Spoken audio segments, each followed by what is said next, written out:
તો સૌથી પહેલું કામ થાઇરોઇડનું કામ જે છે ને મેટાબોલિઝમને નિયંત્રિત કરવું.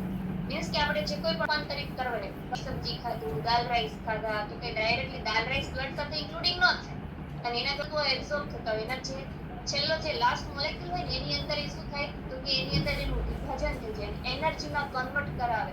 એનું નામ કહેવાય મેટાબોલિઝમ. આપણા શરીરની અંદર જે થાઇરોઇડ ગ્લેન્ડ જે છે ને થાઇરોક્સિક હોર્મોન્સ થાઇરોઇડ હોર્મોન્સનું કામ છે. અને સેકન્ડ બીજી વસ્તુ આવે છે કે આપણી કાર્ડિયોવાસ્ક્યુલર આખી સિસ્ટમ જે છે ટૂંકમાં એ આપણે હમણાં જોયું કે હૃદયનું પાચન છે, આપણું હાર્ટ છે, આપણું મગજ છે, આ બધાની અંદર પણ થાઇરોઇડ હોર્મોન્સનો ખૂબ મોટામાં મોટો રોલ છે એમને હેલ્ધી રાખવામાં. અને સેકન્ડ જે આવે તો ત્યારે પણ એને બેલેન્સ કરવું જરૂરી છે. જો માતા પ્રેગ્નેન્ટ છે ને એને થાઇરોઇડ છે તો ડોક્ટરની સલાહ અનુસાર જે કંઈ પણ મેડિસિન કે જે કંઈ પણ અને ત્યારબાદ જે છે કે બહેનોની અંદર ગાયનિક આખી સિસ્ટમ જે ચાલે છે મેન્સ્ટ્રુઅલ સાયકલ છે તો આમાં પણ થાઇરોઇડ હોર્મોન્સનો બહુ મોટામાં મોટો રોલ છે કારણ કે એ શું કરે